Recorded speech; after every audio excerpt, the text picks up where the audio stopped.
Welcome to the final video of our editing course. Today we'll be pulling everything we've learned together into one big project. And for context, my example project is a little promotional bit for a local musician. Anyways, we gotta start off with the first and most important step, which is... Hold on. According to YouTube, only 2% of my viewers are actually subscribed. If you like what you see here, please consider subscribing. It's 100% free, and you can totally unsubscribe later. Anyways, back to the video. For the shoot, I decided to get 3 shots, a normal lit one, a light, and a dark. And I wanted to get those so that I could do whatever kind of mood this musician wanted, but I ran into the issue we talked about in episode 3, which is the camera is going to fight you on all lighting choices. You've got to go extreme. If you're going light, you got to go way too bright because the camera will fight you to try and normalize it, so you have to overpower the camera to make your shots look somewhat good. If you're recording sound, which I was, mic placement is a big deal. The farther the microphone is from the source of the sound, the worse quality it's going to be, and you don't want that. I once had a vocalist sing with the microphone in their mouth. It was the greatest sound quality I've ever gotten. But since we're recording an instrument, we can't really put it in the instrument's mouth. Can we? Since instruments don't have mouths, we had to position it on a mic stand as close as we could to the instrument. Speaking of audio, we should probably go over how meters work again.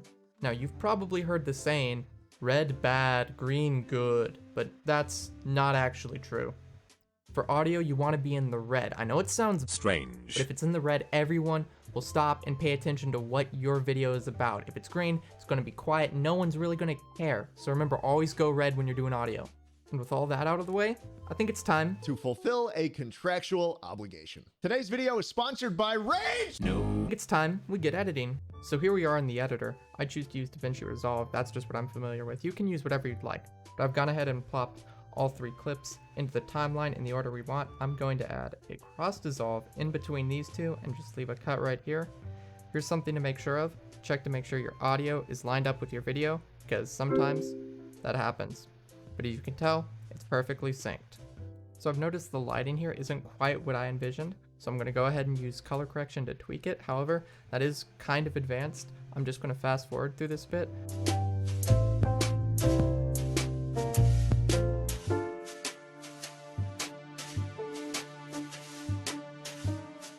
So now we're on to audio. First, what you want to do is go under here, add a compressor, threshold all the way down, ratio all the way up, makeup gain all the way up, because this is going to make it quieter, but it's going to make it a whole lot crisper. Now sometimes this won't be enough and it'll still be too quiet, like it is here. So we need to drag this up, slider all the way up. Heck, maybe even the main volume. Perfect.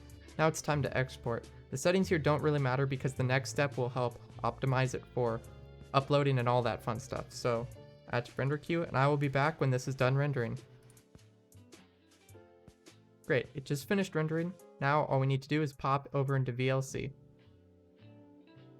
Here we are in VLC. You're going to go to Media, Convert Save, drag your file over here, Convert Save. Then you want to create a profile with these options: the lowest bitrate, and the lowest sample rate, lowest quality here too.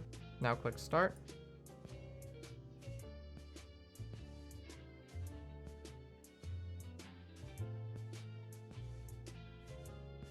Once that's finished converting, congrats, you just completed your first big project. With that, I'm going to leave you with the video that I made, and I will see you in the next episode.